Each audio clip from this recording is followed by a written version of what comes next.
रूस यूक्रेन के बीच युद्ध थमने की बजाय और भी बढ़ता जा रहा है।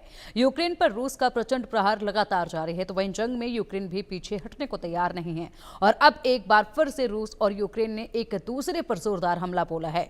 रूस और यूक्रेन ने शनिवार रात एक दूसरे पर ड्रोन हमले किए। इसमें 5 लोगों की मौत हो गई। यूक्रेन के अधिकारियों ने बताया कि रूस ने 200 से अधिक ड्रोन और 30 मिसाइलों से हमला किया है। यह हमला ऐसे समय में हुआ है जब रूस ने दावा किया है कि उसने यूक्रेन के पूर्व में 2 गांवों पर कब्जा कर लिया है। दूसरी ओर यूक्रेनी राष्ट्रपति जेलेंस्की ने कहा है कि सेना सूमी क्षेत्र से रूसी सेना को धीरे धीरे बाहर खदेड़ रही है। जेलेंस्की ने बताया है कि सूमी में यहां पर किंद्रात्वेका गांव को रूसी कब्जे से मुक्त करा लिया गया है। जेलेंस्की ने कहा है कि रूसी हमलों ने खार्किव और सूमी को भी निशाना बनाया था, जिसका जवाब देना जरूरी है।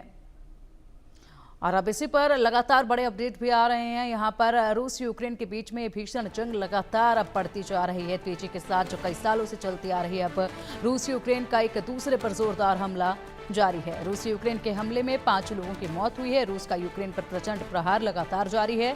रूस का 200 से अधिक ड्रोन और 30 मिसाइलों से हमला देखा गया है यूक्रेन पर। तो अब रूस ने यहां पर 200 से ज्यादा ड्रोन दागे हैं यूक्रेन पर और 30 मिसाइलों से एक के बाद एक हमला यूक्रेन पर किया है। पिछले 3 साल से जारी ये युद्ध अब लगातार आगे बढ़ रहा है, जिसमें और भी ज्यादा यहाँ पर हलचल बढ़ती जा रही है। हालात और भी ज़्यादा गंभीर होते जा रहे हैं। और इसी के साथ सबसे बड़ी बात यह है कि यूक्रेन को अब जो सहयोग मिल रहा है, यूक्रेन को जिस तरीके से मदद मिल रही है, उससे यूक्रेन पीछे हटने को तैयार नहीं है। हालांकि यूक्रेन को काफ़ी ज़्यादा नुकसान अब तक हो चला है। रूस लगातार यूक्रेन पर बाहरी है, लेकिन बावजूद इसके यूक्रेन पीछे हटने को तैयार नहीं है। वहीं रूस को भी नुकसान काफ़ी हुआ है, लेकिन रूस को लगातार मदद अब भी मिल रही है, जिसके बलबूते हालांकि खुद रूस के पास काफ़ी ज़्यादा हथियार अभी भी हैं, लेकिन फिलहाल यहाँ पर जिस तरीके से ये युद्ध आगे बढ़ता जा रहा है, हालात अगले कुछ सालों तक तो सामान्य होते नजर आ नहीं रहे हैं। सीजफायर पर बात बनती नजर आ नहीं रही है। एक तरफ रूस यहाँ पर कुछ इलाकों पर कब्जे करने की बात करता है, तो वहीं दूसरी तरफ यूक्रेन की तरफ से कहा जा रहा है कि अभी बेहद से इलाकों को हम खाली लगातार करवा रहे हैं। और इसी के साथ हम मजबूती के साथ एक बार फिर यूक्रेन रूस को मात देने के लिए आगे बढ़ रहा है। और चलिए अब इसी पर अधिक जानकारी के लिए हमारे खास मेहमान हमारे साथ जुड़ चुके हैं। Defence expert retired colonel TP Tyagi ji हमारे साथ हैं। सर, बहुत स्वागत है आपका इंडिया न्यूज़ पर। और साथ ही हमारे सहयोगी अजय जांडियाल भी जुड़ चुके हैं। सबसे पहले अजय, आप ही का रुख करना चाहूंगे, फिलहाल यहाँ पर जिस तरीके से एक के बाद एक बड़े अटैक किए जा रहे हैं, इनको लेकर नया अपडेट क्या है? देखिए, सबसे बड़ी बात पिंकी ये है कि कहीं भी लग नहीं रहा कि अभी शांति का कोई आसार जो है वो बनते दिख नहीं रहे हैं, क्योंकि जिस तरीके से अगर आप देखें तो लगातार जो हमले हुए हैं, 200 ड्रोन और 30 मिसाइलों के साथ अटैक करना, 5 लोगों की मौत होना, ये अपने आप में बताता है कि ये जो सिलसिला है ये खत्म जल्द नहीं होता दिख रहा है। और इसके कारण अब जान लोगों की जो लगातार जा रही है वो सिलसिला बढ़ता जा रहा है। वहीं दूसरी तरफ अगर यूक्रेन को भी बात करें तो अमेरिका की तरफ से जो मदद हथियारों की दी गई है वो भी बताता है कि और विनाश होना तय है। तो ऐसे में कहीं ना कहीं इस चीज को लेकर चिंताएं हैं कि आखिरकार ये युद्ध कब खत्म होगा और अगर खत्म नहीं हुआ तो इसके क्या परिणाम होंगे।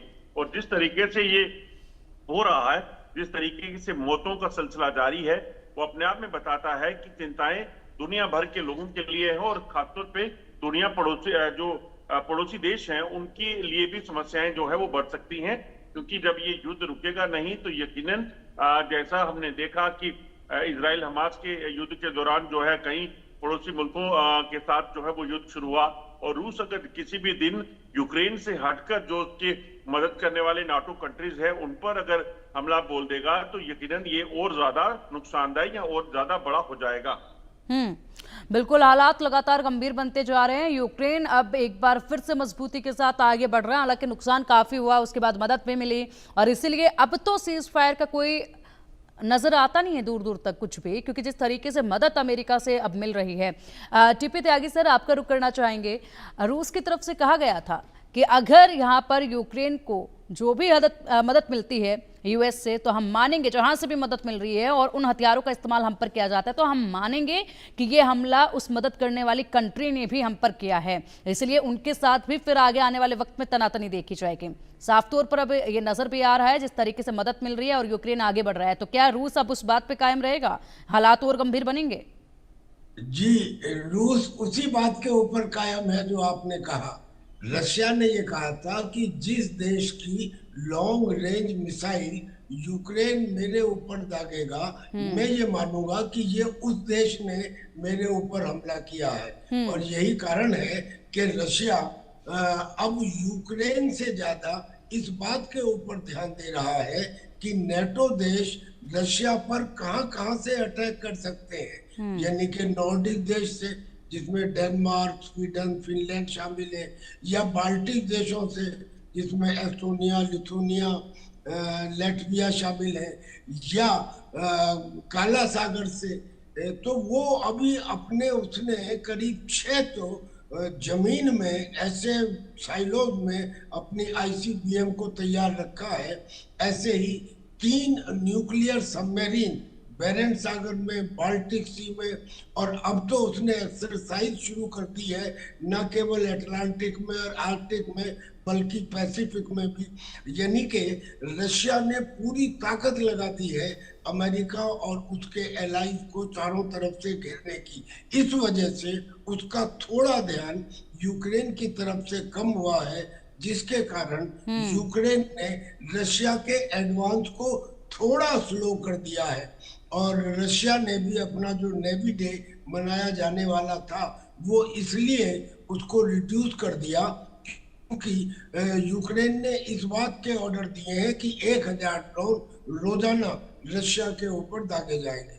देखिए, नुकसान तो हो ही रहा है, लेकिन मिल किसको क्या रहा है? यूक्रेन को क्या मिल रहा है? रशिया का नुकसान, और तो उसे कोई गेन नहीं है, मगर रशिया को क्या मिल रहा है?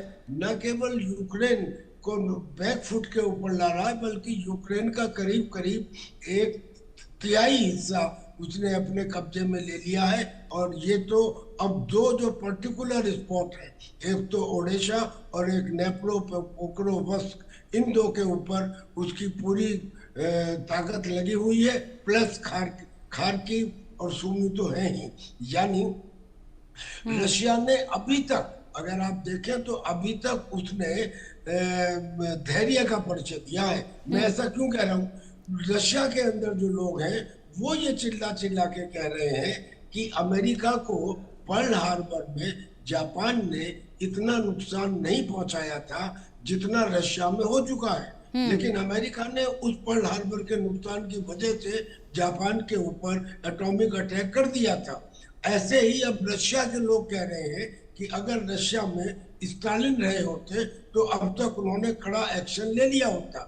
यानी कि रशिया के लोगों की इस आवाज को देखते हुए, और वैसे भी क्योंकि यूक्रेन के अंदर बहुत सारे लोग रशिया बोलने वाले हैं, तो रशिया के जो भी अटैक यूक्रेन में हुए हैं वो एक लिमिटेड, एक रेस्ट्रेंट, एक धैर्य के साथ हुए हैं।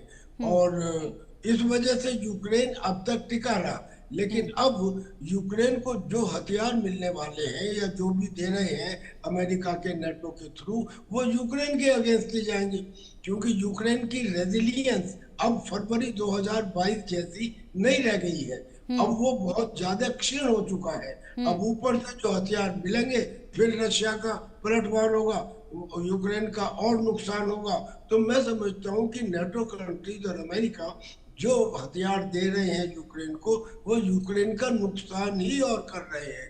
जो बची कुची उसकी ताकत है उसको भी वो खत्म करते जा रहे हैं। वैसे भी उधार की ताकत वक्त पर काम नहीं आती। हथियारों का मिलना जब चाहिए तब नहीं मिलते, अगर मिले तो कैलिब्रेट नहीं होते, और सब कुछ हो जाए तो उसके पास में उनको चलाने वाले ट्रूप नहीं होते। ठीक है।